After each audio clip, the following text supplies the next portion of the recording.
Hi, hello everyone. Thank you very much for coming to the Wilderness Issues lecture series. This year focused on conservation and climate change. My name is Nikki Fear, and I am the coordinator of UM's Climate Change Studies program. I'm one of the series coordinators along with Lori Young, who is the director of the Wilderness Institute. We want to thank the Cinnabar Foundation for their generous grant to help us put on this series, as well as Rick and Susie Gretz, who are letting us use their photography for our series poster and our weekly flyers. We tonight are going to have a lecture from Dr. Joel Berger, titled Ice, he didn't hear that, Ice, Wildlife, and Us, What Legacies, What Lessons. And we really hope you come back next week. Sarah Bates, who's in the audience, just right there, is going to be, raise your hand, giving a lecture about water in a warming West, policy options to respond to climate change impacts. Really important topic. She is the senior fellow at the UM Center for Natural Resources and Environmental Policy. She's on the board of the Clark Fork Coalition and a member of the Carpe Diem West. So now I'm going to introduce our speaker. Joel Berger is a professor here at the University of Montana. He is the John J. Craighead Chair and UM Professor of Wildlife Conservation. He's also a project director with the Wildlife Conservation Society. As a wildlife biologist, he has studied wildlife all over the world, from the highlands of Central Asia to the deserts of Africa, way up north in the Arctic. And he has studied a great many of different animals. He has his great interest, though, is in blending science with on-the-ground conservation, and so his research focuses on the conservation of species and intact ecosystems. Just one tidbit about Joel, you know, a lot of you in your wallets, if you open them up, will have pictures of family and loved ones. Well, if you ask Joel to open up his wallet and take out some pictures, you see pictures of many different animals, exotic animals, and I had to ask him what many of these animals are, and they include wild yak in Tibet, which he has studied, musk oxen in the Arctic, where he studied the impacts of climate change, and also saiga antelope in Mongolia, where he's worked on their conservation. There were also photos of blue sheep and takin and cayenne from, I'm not sure exactly where, I'm sure we'll see some photographs. And I know he has also studied black rhinos and elephants in Namibia, wolves, bison, coyotes closer to home here in the Northern Rockies. So how did he get there? For all of you who want to be wildlife biologists, he got his doctorate from the University of Colorado in Boulder in biology. He went from there to work for the Smithsonian for 7 years, and then was a full tenured professor at the University of Nevada in Reno for 16 years. He's written 5 books on topics from wild horses, rhinos, bison, and fear and prey species, including one titled The Better to Eat You With. He's an elected fellow of the American Association for the Advancement of Science, and he, come on. No, he didn't want me to go on. I have 2 lines left. But this is the best part. Are you guys bored? No, okay. And he's a recipient of a Lifetime Achievement Award for the Society for Conservation Biology. And a part of that was working on the protection of a really important migratory corridor in the National Forests of Wyoming, 45 miles wide and 1 mile long, which is the longest migratory corridor in the contiguous 48. So I will pass it over. I said too much, but it's a great intro, I think, for Joel Berger. Please join me in welcoming him.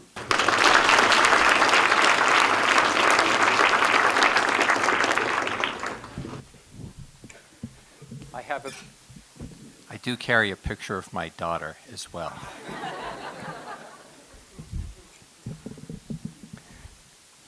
Let's see.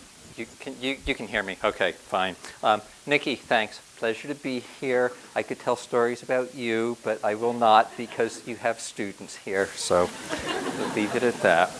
Let's see. Can we turn the lights down a little bit more, please?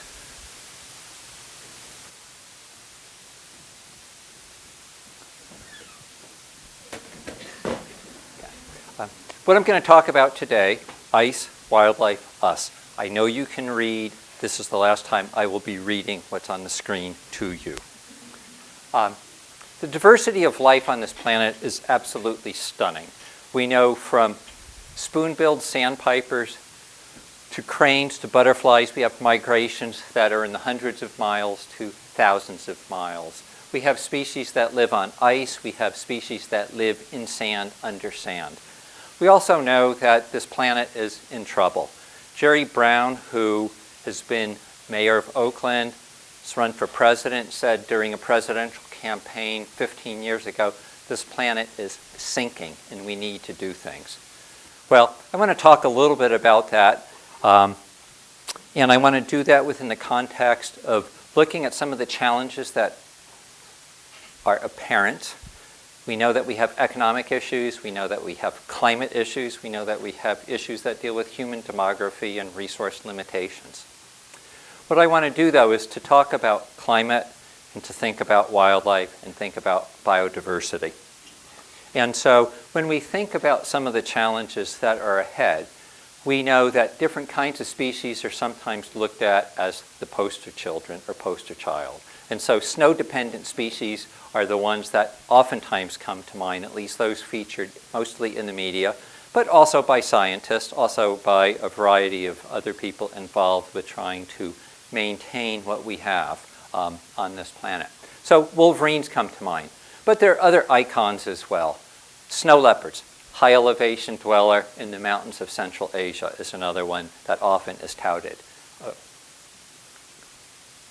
White-tailed jackrabbits, snowshoe hares, species that change their color to avoid predators, but when they get out of sync, they may also be in trouble. But beyond animals, other types of icons exist. For instance, when we think about climate change, sea ice recession is a big deal.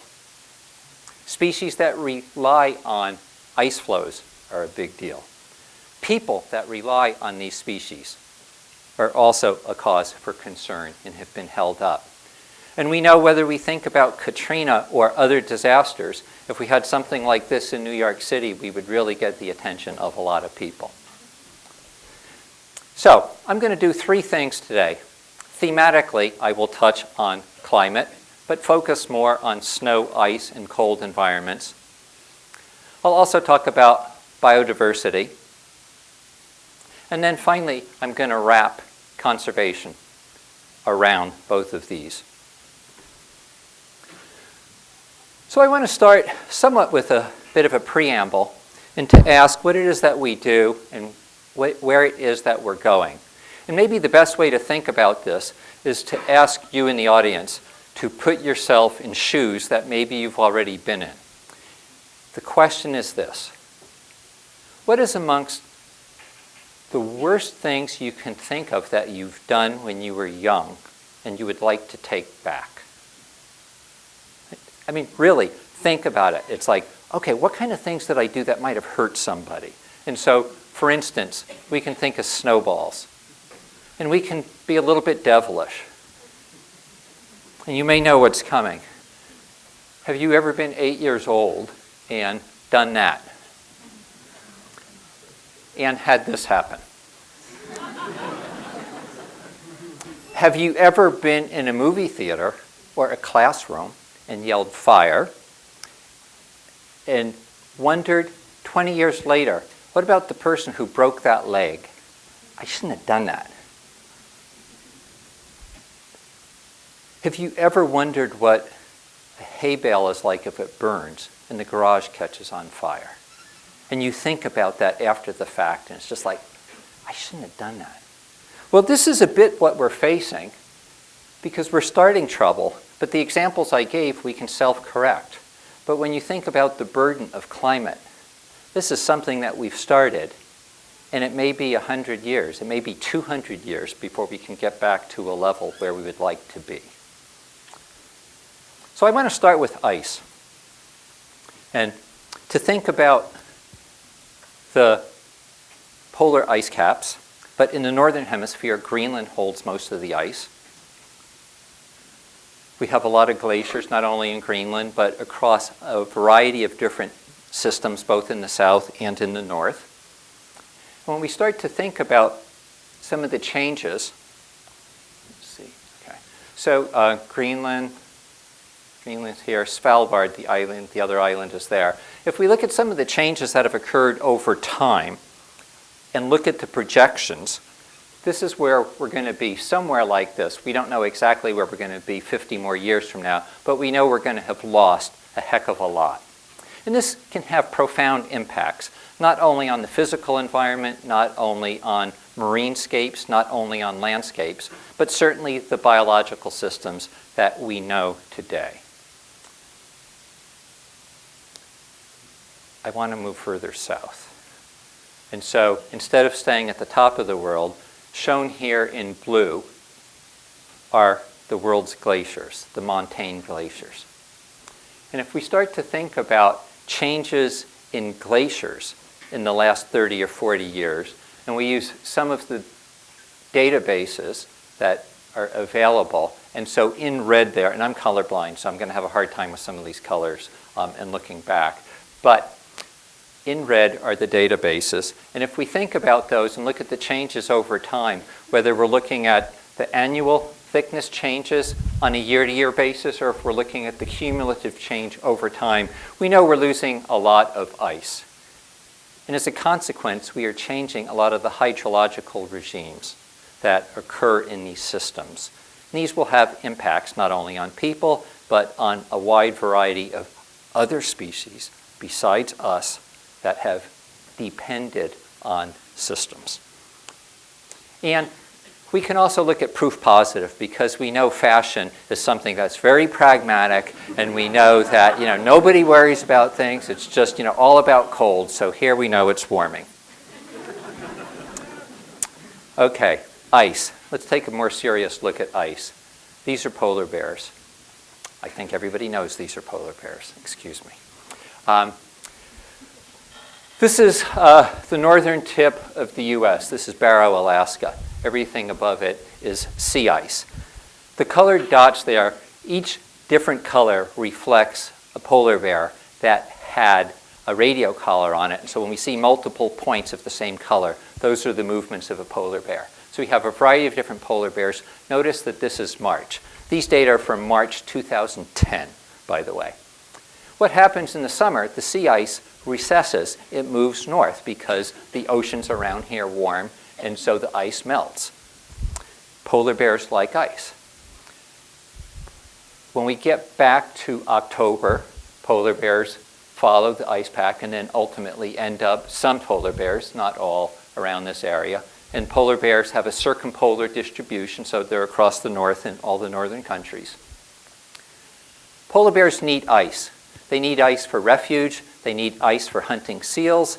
And despite their thick underfur, which protects them against cold water, and despite their very thick layers of fat, polar bears can get cold. They do metabolize more calories when they're swimming for a long time or in cold water. And so ice is a good thing for polar bears for a variety of reasons. If we think about the cycle and warming and how this impacts polar bears, there are a couple of points that I want to make. As temperatures warm, sea ice melts. As the sea ice melts, the sunlight, the solar radiation, rather than reflecting back up, is absorbed by the darker ocean, which then enhances or exacerbates the warming. So we get involved in a vicious cycle. 2 weeks ago, this was in the Calgary paper, a polar bear swam for 9 days.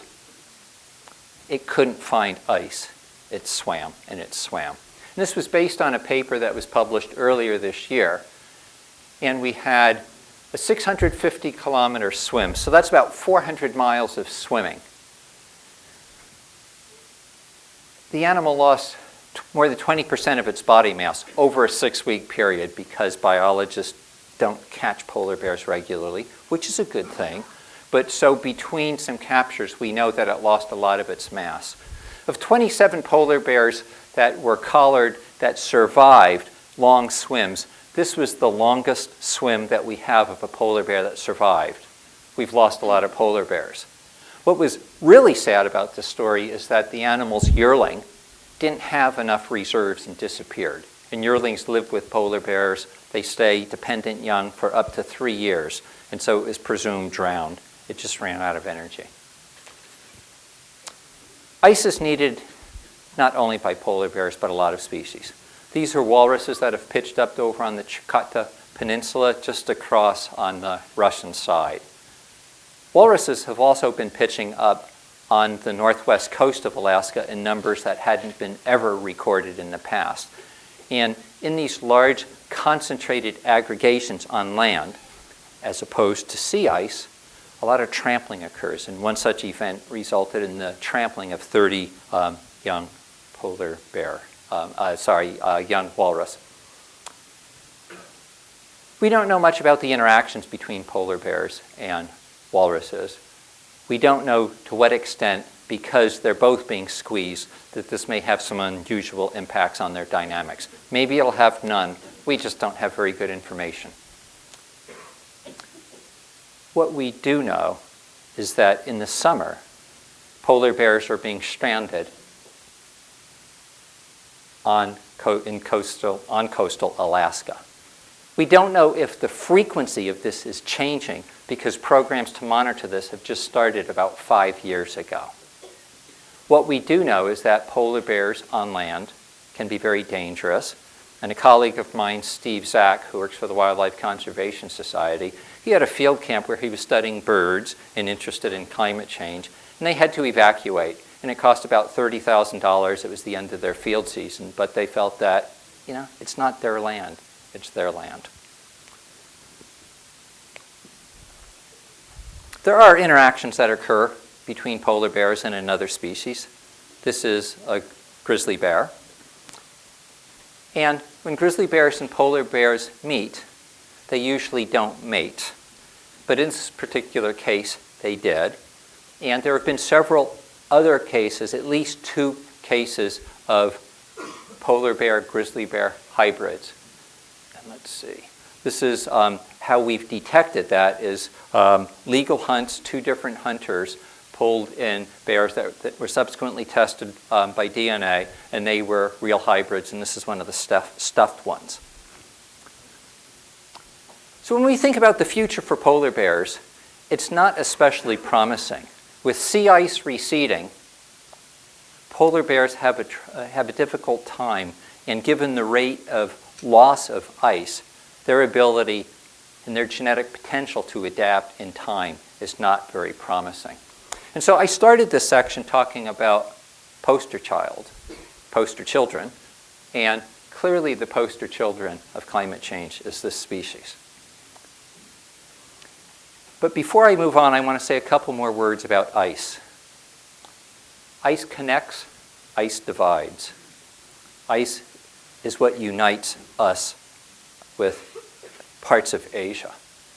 And if we go back 18,000 years, look at Alaska. Can everybody find Alaska? I assume so. I hope so.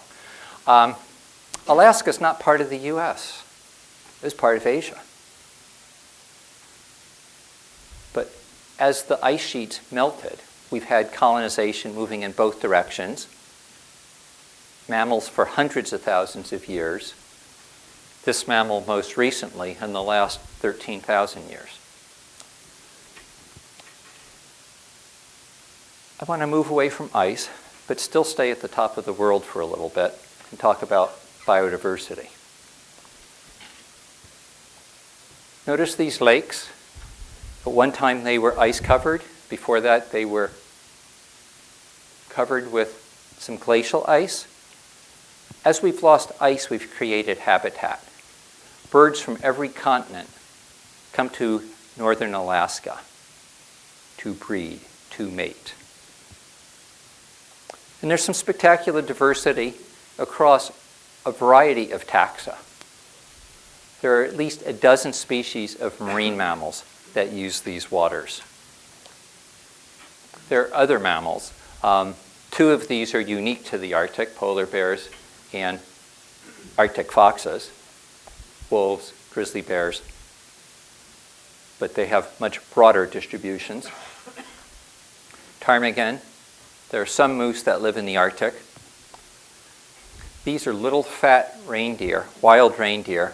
They're about this big. They're wild on Svalbard, that island I showed you earlier. They've been there for about 10,000 years.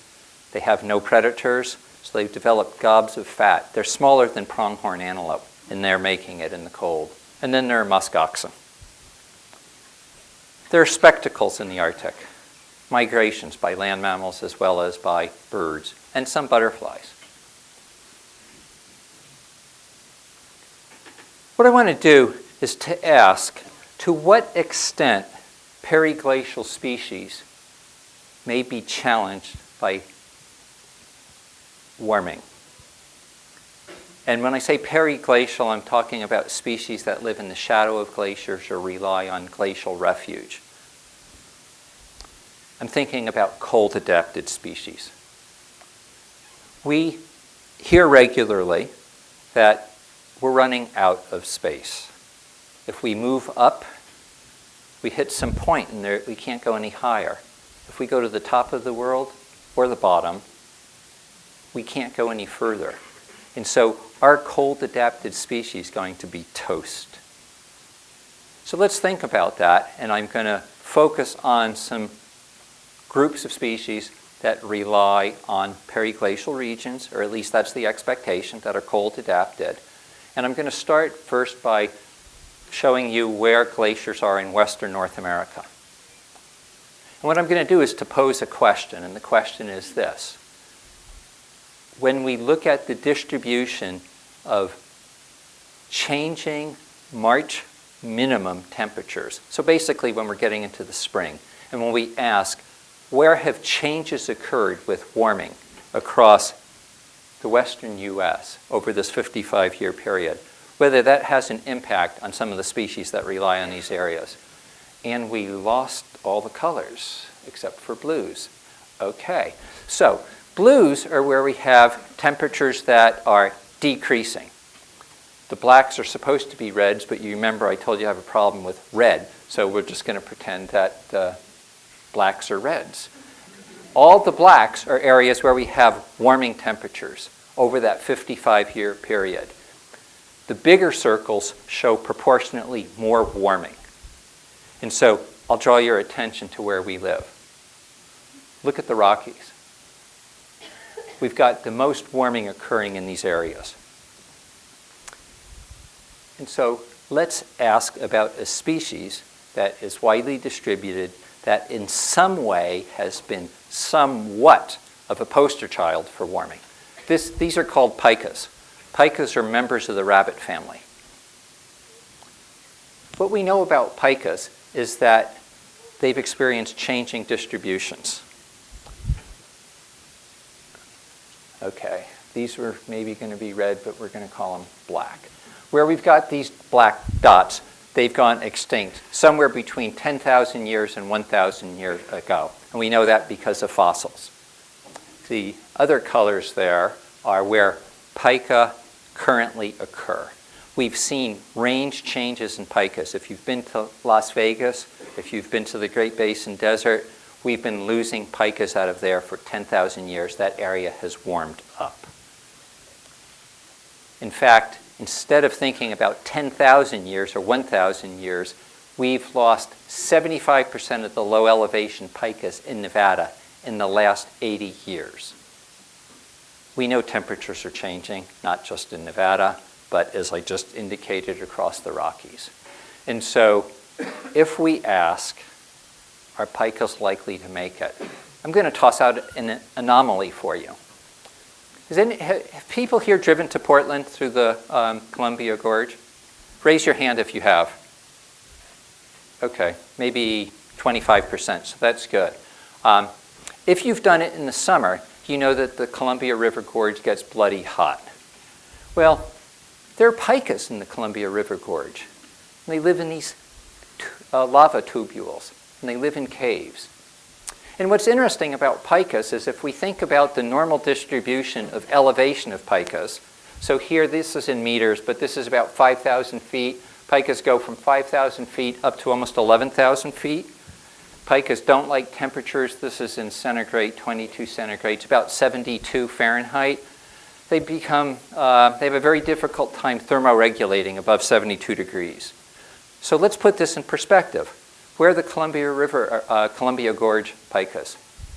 They're a full 3,000 feet, 300 meters, 3,000 feet lower than where normal pikas occur. In that area, as I said, temperatures can get to 96 degrees. Pikas are there. So it's not clear what to expect. We know that pikas go from still places in Nevada all the way up to Alaska into the Yukon. They have a wide geographical range. Their thermal tolerances may be very limited, or they may not. We don't have a real good sense as to whether they will become toast. What we can say, or what we can, I guess, pose, is that species that occur at lower elevations that are cold adapted, or species that are at lower latitudes may have some issues. And so let's look at this, and instead of thinking pikas, let's think mountain goats. Fossil occurrences, current goats, we can see that over the last 10,000 years as climate has induced vegetation changes, warming temperatures inducing vegetation changes, goat range has receded northward. So what we can do is to ask whether or not there's some positive benefits. And so instead of thinking lower latitude, we're going to go to high latitude. We're going to go up to southeastern Alaska, and we're going to take a look at goats. This is Icy Bay, and the Tyndall Glacier has receded about 15 miles in the last 50 years. And when we look at what's going on schematically, we can see areas of exposed habitat where the glaciers have dissipated. And if one flies in, we can start looking at those hills where glacial ice was thick enough, and we wouldn't see most of those hills. And as we get closer, we can start to look, and what we might see are white dots, which turn out to be goats. So the bottom line here is that where we have snow and ice that is being lost, we're creating some habitat. And that habitat has been colonized by goats within 40 years.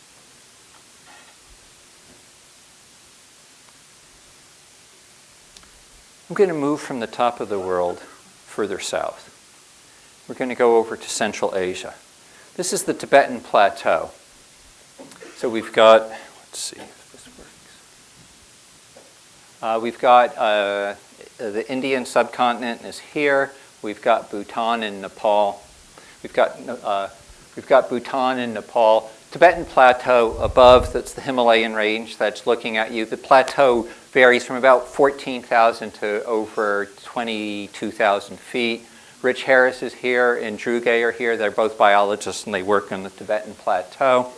Some of the interesting things about the Tibetan Plateau is that we're also watching the same kind of fracturing of glaciers and glacial melt. And I should point out, Sarah Halverson is here and she also works in that area. And we're seeing pollution because of the burning of fossil fuels to the south, and that's causing some problems. And then we're also seeing temperature changes. And we know that this is going to impact people greatly. And we know that what happens to animals sooner or later also happens to people because we all share the same environment. What we don't know, among the many things that we don't know, are how endemic wildlife, endemic meaning restricted or occurring exclusively in that area, we don't know anything about the thermal abilities of wild yak, but given that their range is restricted to high altitude, we assume that there's some kind of relationship with temperature. Chiru, which was the mascot for the Olympics in 2008 in Beijing, and Tibetan fox. We don't really know how they're going to do. But let's pick another species, another one that you may know a little bit more about, snow leopards. Snow leopards have a wide range. They've also been regularly featured not only in BBC but other documentaries. They occur up to 17,500 feet.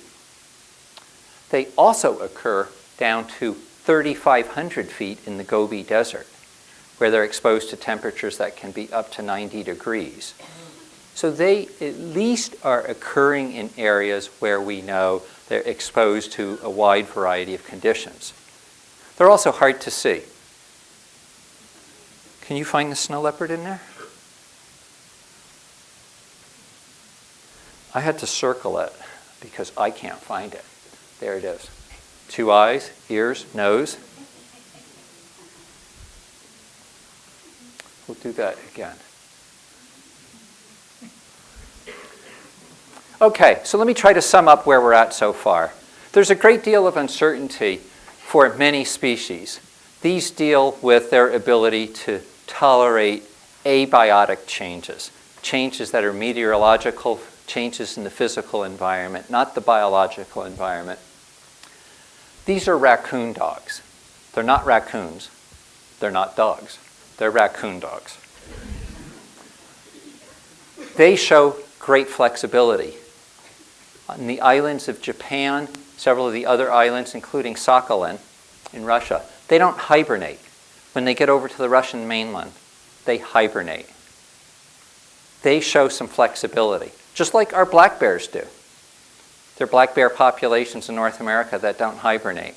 So there is some incumbent flexibility in some species. We don't know that much about levels of adaptability. We do know that ice-dependent species are going to have lots of problems. We don't know as much about some of the other species.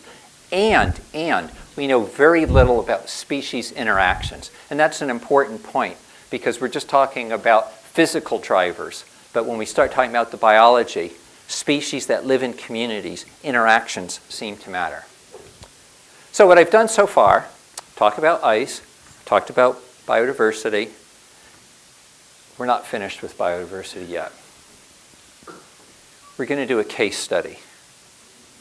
We're going to do a case study up at the tip of the continent, the American part of the tip of the continent, in case any Canadians are here. Sorry. We're going to focus on the quintessential Arctic land mammal. Musk oxen are restricted to the Arctic. They also occur the Canadian Arctic, Greenland, and America. They have thick fur. They have 3 to 4 inches of body fat. Why would we expect climate change to affect the persistence of muskox or any of the other temperature-sensitive species that I talked about? Well, one reason is they may have problems dealing with thermoregulation and heat. We also know that habitats are changing. In the Arctic, there is more woody vegetation. The tree line is expanding northward. And so habitats change. And then that thing about species interactions. So let me give you the conservation context. In Arctic Alaska, there are 3 muskoxen populations and then some fragmented subpopulations. Arctic National Wildlife Refuge. Population in Arctic Refuge was doing very well up until about 2000. The year 2000 still had over 300 animals. This is where it's at today. There are 10 to 20 animals in the 77,000 square kilometer refuge. It's an area 2.5 times the size of Serengeti. They're functionally extinct in the refuge.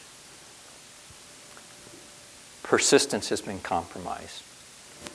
There are a variety of drivers. So let's consider, but we're not going to consider that for Arctic Refuge. Instead, what we're going to do is focus on populations to the west. And we're going to ask, what's driving the dynamics of muskoxen? And I'm not going to get into a detailed biological study or scientific study. What I want to do is to frame some issues about the ways biologists target either ecosystems, species, specific questions.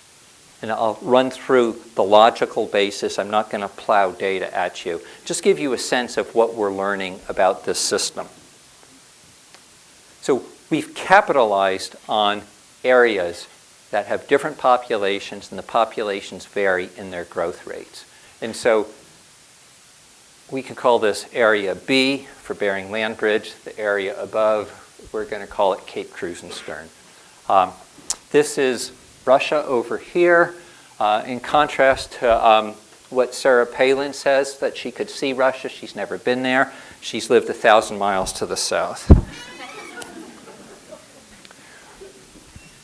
Our two study populations. Bering Land Bridge population is doing great, exponential growth. Cape Krusenstern population was growing, it stabilized, it may be declining, there's some variation. It's certainly not growing similarly.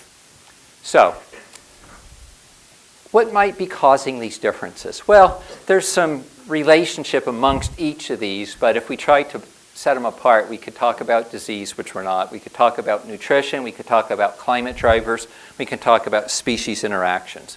And so I'm going to work you through the logic on how each of these might be important and tell you what we're learning.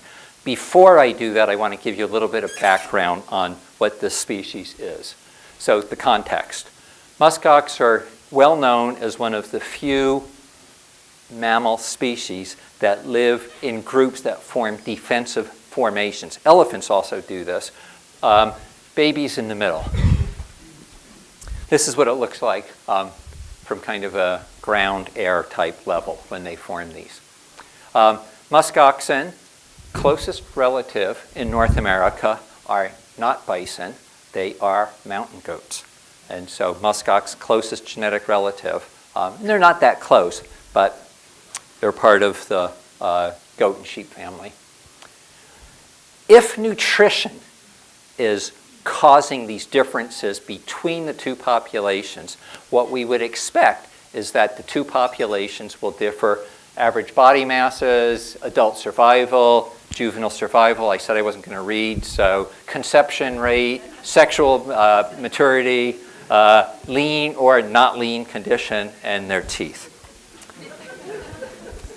Okay, how do we go about getting information? Well, we bring in the Blackhawks and we immobilize animals, we capture animals, we put on radio collars so we can follow animals, but so we can also then estimate their survivorship.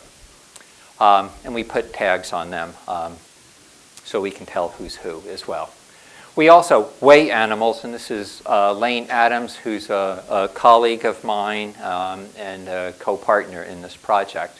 So we get body weights on animals. We also do ultrasound so we can look at body fat on animals, and we check out their teeth. We also collect poops in the field, that scientific word, and the reason we pick up the poops is so we can evaluate pregnancy and hormones, running through a series of laboratory analyses. And then we find animals in the field, and so biologist on the left, clump group of muskox there, and one of the sunny days. And we find animals on the ground. And this is Scott Bergen on your right, who's a landscape ecologist from the Wildlife Conservation Society, and Jimmy Wayawana from the village of Shishmaref. And Scott is teaching Jimmy how to use a GPS unit to find where we had the last recorded muskox. And Jimmy looked over at me as Scott was kind of playing and trying to figure it out. And he says, "Joel, I think they're over the hill." And Scott's playing for another 5 minutes and converting lat longs to UTMs, and then had wrong declination. And he finally got it figured out after 6 minutes. And Scott says, "Hey, Jimmy, I think they're over the hill." And Jimmy goes, "Yeah, I love technology." So, okay. All right.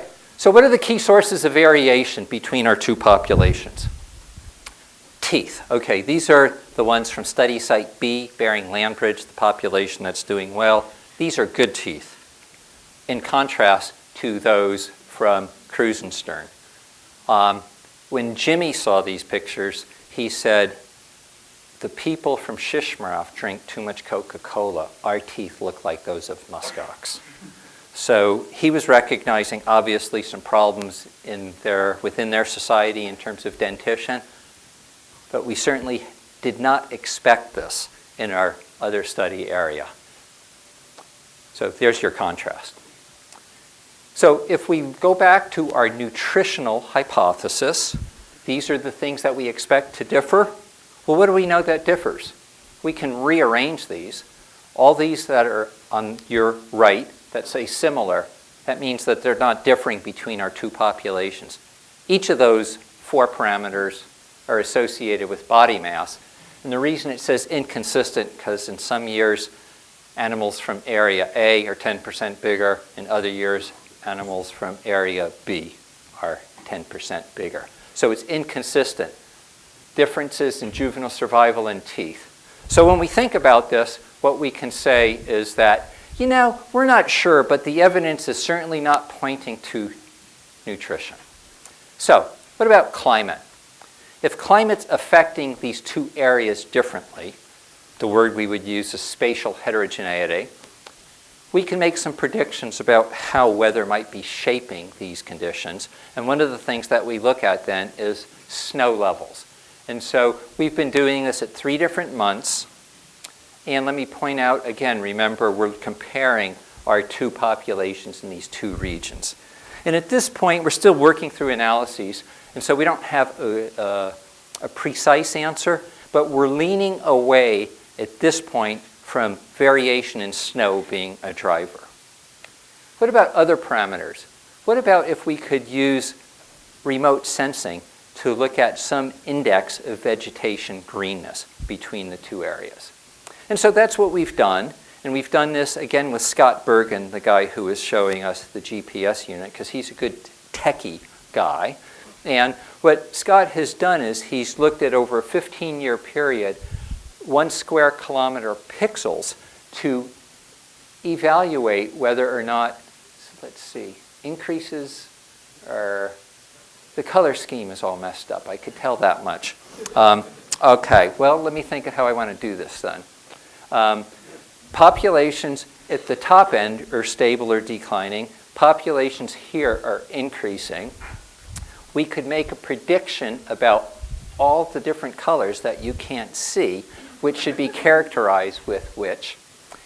And we would predict decreases. We can match out the decreases, so that's good. So we'd expect in the on your far top right, decreases. And so what did we find? Well, so Scott did a lot of different kind of analysis, and all the colors are gone from this one too.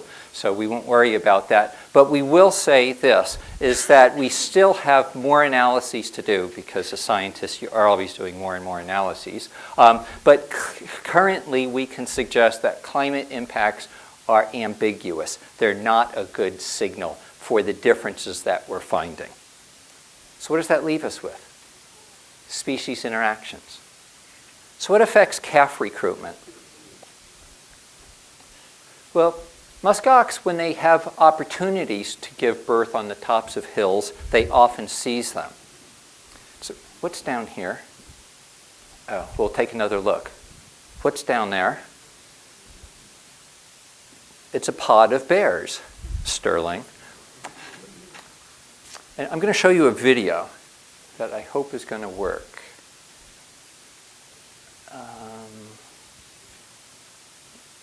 Okay, I want to show this video, so we're going to wait a second. We're going to wait more than a second. Did she disappear? Bummer.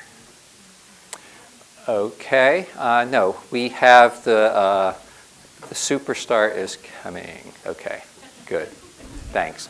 So we're going to show a video. This was shot on the Hall Road. So the Hall Road is the area, it's a dirt road. It's the only real dirt road in Arctic Alaska. And so I'm not going to narrate for you. I'm just going to set the stage. Hall Road takes people up to Prudhoe Bay and back. So.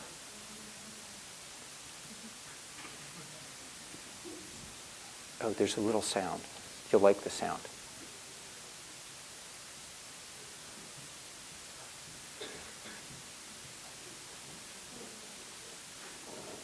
That's it for the sound. We're done for sound.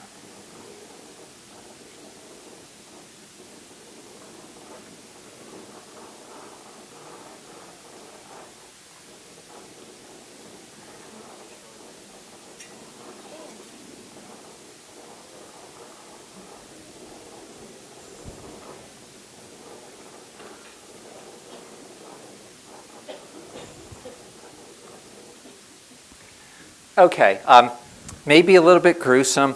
There are many people I know in this room that also like bears, and if I had baby bears and showed, we'd all be saying how cute. Animals have to eat. Nature is cruel. What role do bears play in terms of species interaction with muskox? Bears kill adults. There were more than 30 cases reported by Pat Reynolds in Arctic National Wildlife Refuge. This is a grizzly bear, obviously a grizzly bear. This is a different grizzly bear. They're both on top of a dead musk oxen. This is a non-intact radio collar. This musk oxen did not die a peaceful death. We've collared 71 animals. We've had 18 mortalities so far. We can't say for certain, but we can say with a good deal of likelihood that bears were responsible for most. There are not site differences between our two study areas in terms of the frequency of predation. There are differences in the survival of juveniles between our sites, but we are not marking juveniles, and so we don't know why they're disappearing more at one site than another. So, to conclude this section, let me say that we've been looking at a variety of factors that might be associated with the differences between our populations. At this point, and this is early on in our project, we're starting our 5th year. Long-term data sets are a luxury, and only in one major area actually two, do we have long-term data sets on polar bears, which is why we're much further ahead understanding the ice connection. For my purposes, it looks as if nutrition and climate at this point are not major factors, but they could be because our study is short. Species interactions may be more important.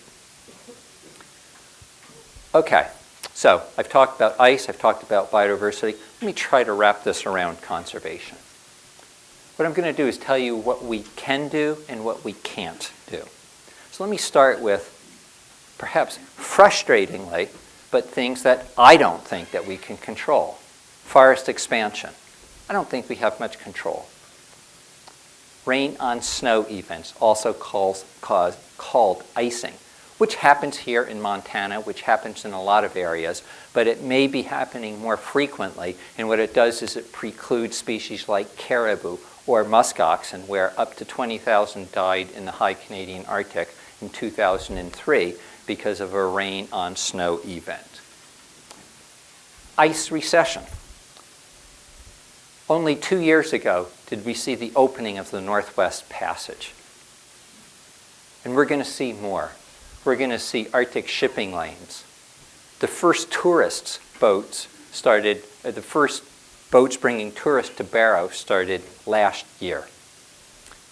We're going to see exotic species that come with shipping lanes. We can't control lifestyles in China. But that's not fair because we have a hard time controlling lifestyles in the US as well. What can we control? Well, we can think about land use planning under climate scenarios. I'm going to make a point, and it's going to seem anomalous at first, so you need to bear with me. These are penguins. Yes, they're not polar bears. Penguins live in the south. Joel knows that. Polar bears live in the north. There's a point coming. Penguins can move, or they can stay. Depends on what's happening in their backyard. They can stay or they can move. They can die or they can adapt. We know that they're not going to adapt to conditions like this. Thinking about movements and thinking about parks, these are wild yak from the Tibetan Plateau. Wild yak move just like almost all large mammals move. So let's consider a scenario where we have a protected area.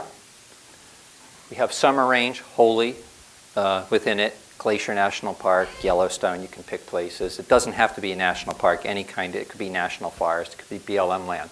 Winter ranges, some of which are maybe more protected than others. As we have warming, we may see a shift in either summer ranges or summer or winter ranges, and a change in migration routes. Summer ranges may fall outside. And what we may then see, because of animals' needs to access resources, conflicts. And we certainly see this already at a small scale, although it's a large scale for the bison that get killed, but we certainly see some of these issues. So, what is it that we can control? What kind of decisions do managers have to make? And for whom do they make them? And what is our role in shaping those kind of decisions? Well, we can control how landscapes are figured, or we should. If we have fences, we can talk about permeability. We can talk about connectivity. The picture on your right is Yellowstone on your far right, and this hard boundary here is Targhee National Forest. We have choices. We can make decisions. We can control how some of these are made. What about roads? This is the greater Yellowstone ecosystem, Yellowstone Park, the Tetons. The next slide is going to be roads. It's going to look like spaghetti. All these black lines, all these are roads. It's these wilderness areas that are lacking. We have choices about roads. We have choices about sprawl, about fences, making them wildlife friendly, about how fast we drive, whether we legislate it or not. Those are choices we all make. We can choose to be more energy efficient or not. We can ask what are the best configurations of gas fields to allow for sage grouse, for prairie chickens, for other species. We can design protected migration routes. We can ask for them to be implemented. We can deal with food resources, fisheries management, invasive species. Those are things that are under our control, or should be.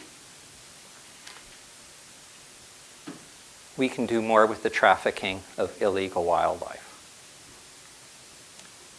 And we certainly should be able to do better with traffic in urban planning. So let me do a reality check as I kind of work through the last 2 or 3 minutes of this talk. Reality check. So there's a sense of urgency, and I think we all feel it at one level or another. It's like, short term, what do we do? Long term, well, this might be climate. It might be an animal's evolutionary potential. We know that to conserve species, we have to maintain genetic diversity within their limited or not so limited gene pools. But how do we balance and think about long-term versus short-term? If we start planning for climate scenarios, which we should, we have to consider trade-offs. So I'm going to take an example with black rhinos and think about long-term and short-term threats and ask how many generations can we go? A rhino generation is about 10 years. And so if we think about 50 rhino generations, that's 500 years. And if we think about rhinos in places like the Namib Desert that gets 2 inches of rain a year, and it's changing because of climate, or if we think about rhinos in other places, we need to consider, all right, where would be the best places to put rhinos if we're going to do more conservation? That's the long term. Here's the short term.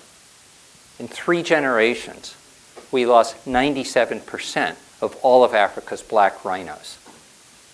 And so this dissonance between long and short term is real, and it seems to me that if we lose animals from the ground, then the long-term planning that we're doing is for naught. And so there are immediate things that I think it's essential that we think about. So, concluding thoughts. Food webs, ice. We know that the Arctic is changing, and it's going to change, and we're going to lose a lot of ice. And we're going to lose polar bears, an apex carnivore.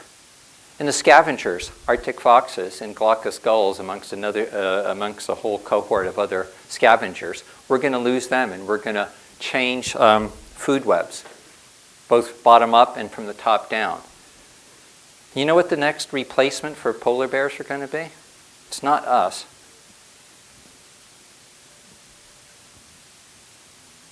As we lose more ice, we've already got more killer whales. working the northern part of the northern Bering Sea and into the Chukchi already.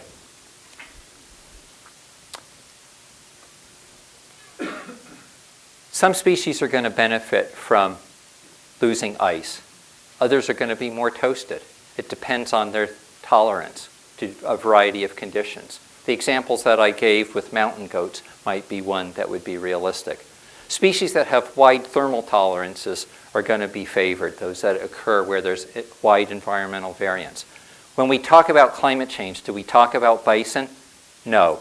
Bison experience, their historic distribution was into Mexico. They were exposed to 110-degree summer temperatures, whereas in Canada, exposed to minus 25. Same for pronghorn. Species that have wide ranges are not the ones that are going to have problems. Species that are very specialized, have narrow niches, that are cold dependent, those are the ones that may have problems. Species interactions may be very important. Conservationists are not clear what to do about understanding the relevance of species interactions. There are actions that we can adopt to manage lands. I went through some of those. We need to balance and to think, if the goal is not just thinking about us as humans, but the environment we live in, we have to think not just long-term, but short-term, keeping populations connected, keeping spaces open. I don't think it's all doom and gloom. We've had some great successes. The successes come in a lot of different forms. We have black-footed ferrets back, where as of the 1980s, we thought that they were totally extinct in the early 80s. We've put peregrines back. Musk oxen have been reintroduced. Wolves have been reintroduced. The idea of Pleistocene rewilding. We've put bison back. Condors are back, where they were also all toasted and mostly gone, except only existing in captivity. So there have been successes. We're having dialogues. 10 years ago, climate change was not part of a dialogue. My colleague Lane Adams could not talk about that. He works for the federal government. Now he can. We've got legislation that's working. Not as perfectly as we might like, but we have wetlands that are protected. We have some migration corridors that are protected. So I began talking about some of the things that we do as kids and we would like to take back.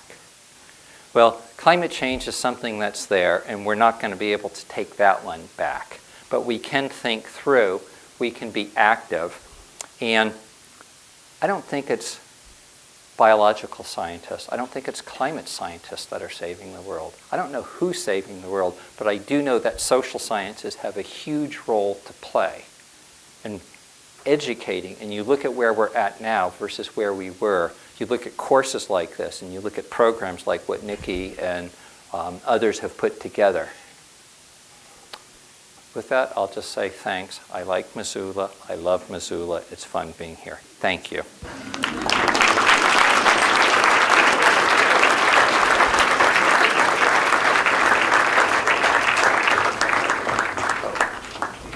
And I've had much help, and so I want to acknowledge all my helpers.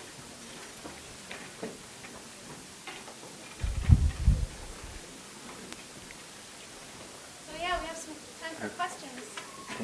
We can just kill that if you want. I'm not sure.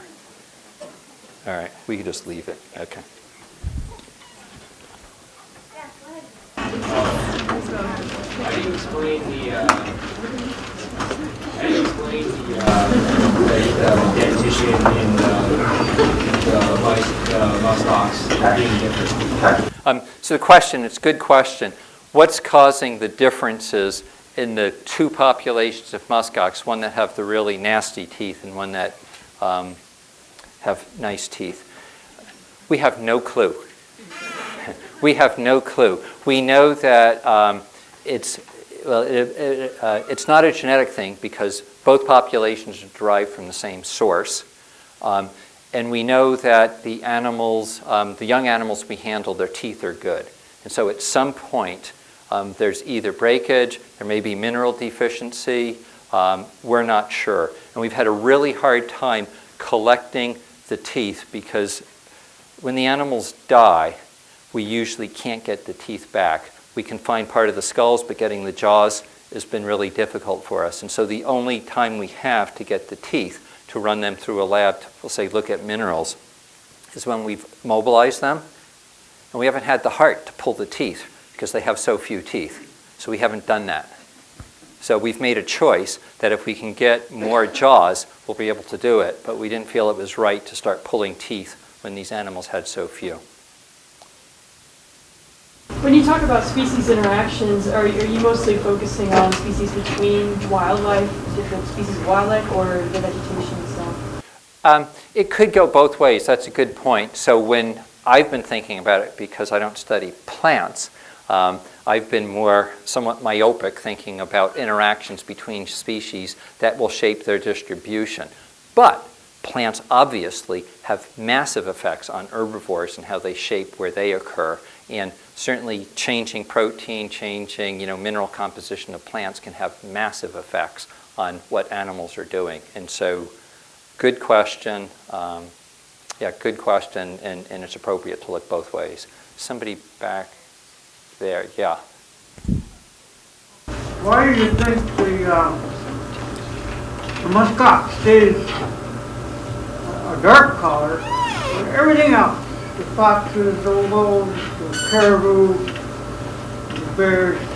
What kept the muskox? So why do the muskox remain dark, whereas I don't know. I mean, I can give you a lot of speculations.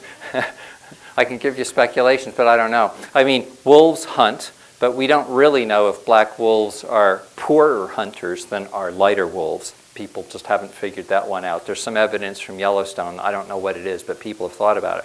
But in the Arctic, nobody knows. Doll sheep, you're right. They're white throughout. Mountain goats, white throughout. So good observation. Answers are lacking. Yes.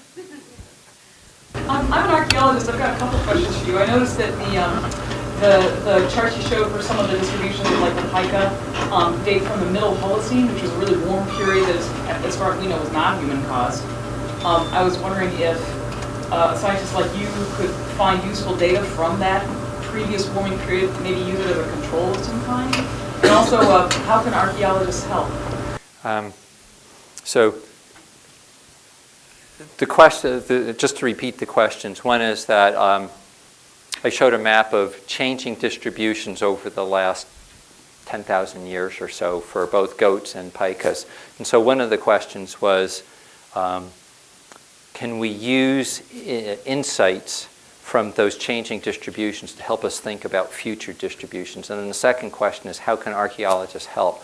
The concept of ecological baselines is hugely important. And like our National Park Service usually stops or starts at around 1492, so the pre-Columbian period, and we say this is what we would like to put our parks back into, if we can, in recognizing that there are tons of issues that go with that. And so it's not really hard and fast. Archaeologists bring a lot of insight into telling us what kind of changes occur over time, oftentimes what the drivers are, sometimes the human interactions. But getting a baseline is really important, because if we want to restore species or want to restore ecosystems, of course, the concept of a target is ours. It's a human construct, but archaeologists can bring to us and tell us what the conditions were. And so it's really important to understand, I think, the prehistory. Yes? In terms of the Pikas in the Columbia River Gorge, has anybody looked into whether those cave burrows that they're living in provide a colder microhabitat that lets them regulate their body temperatures and prevent them from getting too hot? And that would be the question one would get. It's a good question from a non-game biologist from Montana Fish, Wildlife, and Parks. Thank you, Christy. Good question. People have just started getting into that and trying to measure the temperatures. And so there was a recent paper last year that described the bioclimatic envelope of those pikas and how extreme it is. And they haven't yet started to look at those questions about thermal biology. And I think that they are, because they're just, I mean, it's just waiting to be done. So yeah, good question, no answer. Yes. I'm going to start on answers. He's going to give me an easy question. So as we walk into the future, we're going to see more vulnerable and endangered species, especially with climate change. And right now we don't even have enough room on the Endangered Species Act for wolverines or sage-grouse. How do we prioritize what species we're going to put on there? Like, is it okay to let the polar bear go because there's nothing we can do? Should we put our money into, say, mountain goats, that habitat? So the question, I'm going to take a little bit of liberty, is how do we prioritize the kinds of organisms that we want to protect if funds are limited? And of course, they're always limited. What kind of a triage system do we use? I guess the answer I'm going to give, rather than saying I can't give an answer, the answer that I will give is human construct, we have choices. If the goal is biological diversity, which is a huge can of worms because it can be defined from genes to ecosystems and processes, but if the goal is to maximize and retain species, you try to do it all. If the goal is to do that, but you can't save them all, then maybe you pick the species that play the largest role in terms of interactions, a keystone species. And so if you remove a species and it affects a lot of other species, maybe that's the one that you want to put your effort into. Let's go, yes. Do you call a polar bear or a snow leopard the ones high up on the chin keystone species because the trickle down scavengers and things like that? Okay. Question is, would biologists call polar bear, snow leopard a keystone? That's a hard question. It depends how many other organisms they affect. So snow leopards, just to address both of those, snow leopards are specialist predators, and they just have very targeted prey. So maybe not. Polar bears, because they influence seals, and because seals influence have a variety of species underneath them, which they consume. Polar bears might be. I mean, there are different issues, and if we just pick the predators, there are a lot of other forces that drive nature, and it's just not nature, tooth and claw. But there are lots of, currents, warming, ocean currents, zooplankton, a lot of other things go into it. So predators have the unusual capacity to capture the public imagination. They're icons. And so whereas maybe 50 years ago, not that many people cared about predators, predators carry a message forward. Yes? As the sea ice melts, that's going to open up a pretty big fishery. Is there any conservation plan in works for that? Yeah, so great question, and I think there are probably people in the audience who can do better, but I'll take a quick stab. So about a year and a half ago, the Obama administration put everything from the Chukchi Sea north in the U.S. waters on hold. So the Bering Sea, help me with one of those Fox channels, and there's like a movie, TV show, Truckers. Isn't there one for fishing? Come on, Alaskan fishermen? What's it called? Who wants to reveal that? Thank you, most dangerous catch. Okay, so that's the Bering Sea. Everything north of that has been put on hold to try to get a better handle on that. But there's a lot of geopolitics going on now with Russia and Canada and Norway and Finland, trying to figure out this and what's open and what's not. But yes, fisheries management, huge, huge political, economic issue. Yeah, Joel, so it seems like a little bit contradictory between two of your statements. First, you were talking about long-term versus short-term and where we're trying to go, which one we need to do short-term and take the long-term. But also, you were talking about habitat availability that's becoming more available for mountain goats as ice speed. But in a short term, it seems like, yes, that's a benefit for northern populations. over the long term, as we see climate change, we may be losing our southern populations that your research hasn't exactly focused on. I mean, so it seems like there's a trade-off there, but from the northern perspective, it seems like a great thing, but over an overall historical perspective, it doesn't seem like quite as great an achievement. Great points. Really, really important points. The biology can help us understand these systems, but we make the decisions about what to conserve. I'll toss this back a little bit. Jaguars. Jaguars are not being pinched by climate change, but there's a central issue in response to your question that deals with jaguars. Jaguars get into Arizona a little bit. They get into New Mexico a little bit. That's in the US. We're good Americans. We want to protect our species. How much effort should we put into jaguars at the tip of their range when jaguars go all the way down into Argentina and every country in between? And so the issue becomes, how do we, much like what you were suggesting, Wes, in terms of how do we structure our priorities? You're right. In the mainland US, we're going to lose some things. There may be benefits at the north. I don't have a good answer as to how we balance that. When I think about the short versus the long term, thinking about the climate issues that are coming, of course we all have to think about that. I made the comment, we also need to think about the short term. We need to think about connectivity and roads and subdivisions and things in our backyard or further adrift. We can't do it all, but somehow if this stuff is important, we have to figure that out.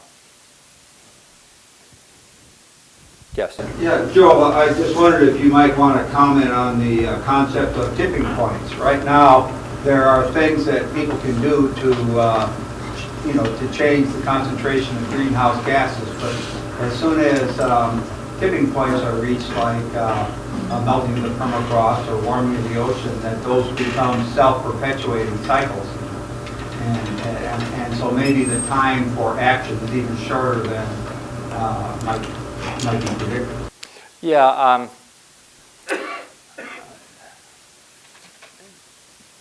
you make a really good point, and that would suggest a sense of urgency, and that urgency is there. And if we continue with business as usual and try and continual fighting and never being able to reduce our emissions to levels that we've tried to target, we're just going to continue. I mean, I almost feel like this is Washington with rhetoric. And I know I'm preaching to at least a sympathetic audience that aren't throwing tomatoes. But yeah, it's a good point. And doing things now is important. It is. I'm not sure how you get the message. I mean, and that's why I was talking about the social sciences and talking about outreach, talking about media, talking about secondary school educators. The more we do to get it out is good, but we need action. But we're not going to get to the action unless the message is heard, and heard by a lot more people than a public like you guys. And so the real battles are in rural places where people may have more economic hardships, although in cities we certainly have that too. But figuring out ways to communicate it probably is, I would say, much more important than a lot of the science that we do. Now, I'm not saying the science, we shouldn't do the science. People like probably a number of you in the audience. I mean, if science drives you and it can motivate and it's a good thing, do it, you should. But I don't think that the battles are science. I think that the battles are education and action. Yes? Do you think that assisted migration could be beneficial or detrimental in terms of species interaction for conservation? Okay. So the question is, do I think assisted migration, and I'll tell you what that is in a second, assisted migration could be useful for to benefit species and conservation.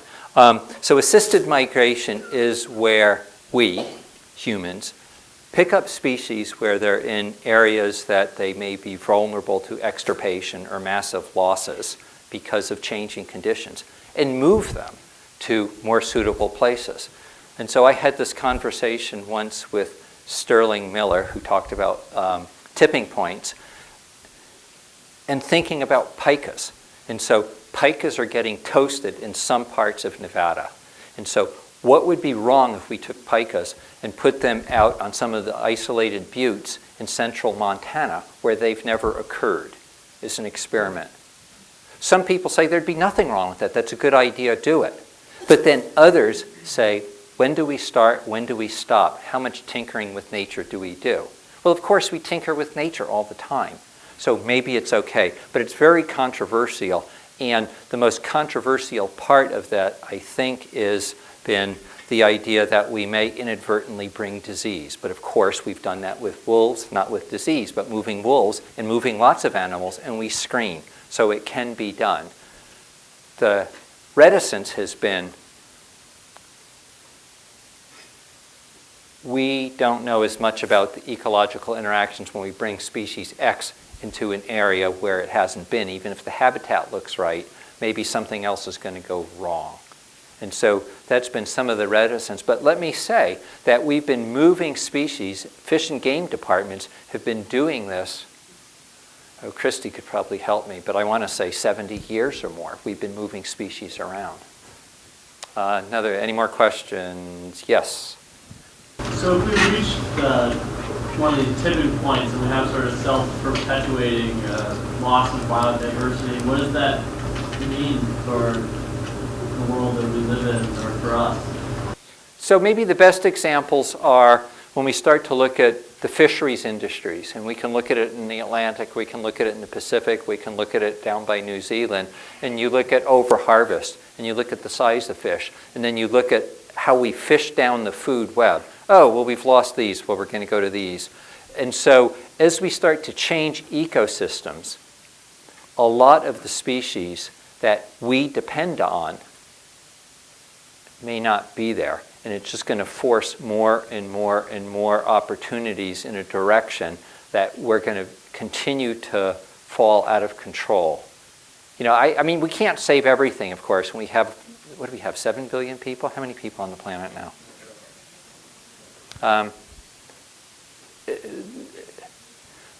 The issues are challenging, yes. Losing biodiversity, we continue to lose biodiversity. I mean, LA Basin works fine. There's very little biodiversity. How many people did I offend? New York City. I mean, we can pick places and go places, and they seem to be working until you hit some threshold, like what Sterling was talking about, and then things get really bad. And we continue to see this as we go further and further into other areas. You know, you think of coastal highways, you think about pushing where we live. I mean, Tibetan Plateau, people continue to push higher and higher, so you now have villages or summer camps at 17,000 feet. And so we are erasing a lot of the animals that live in those systems. Do those systems collapse? No, but ultimately what's happening to them is also bringing back problems for us. One last one.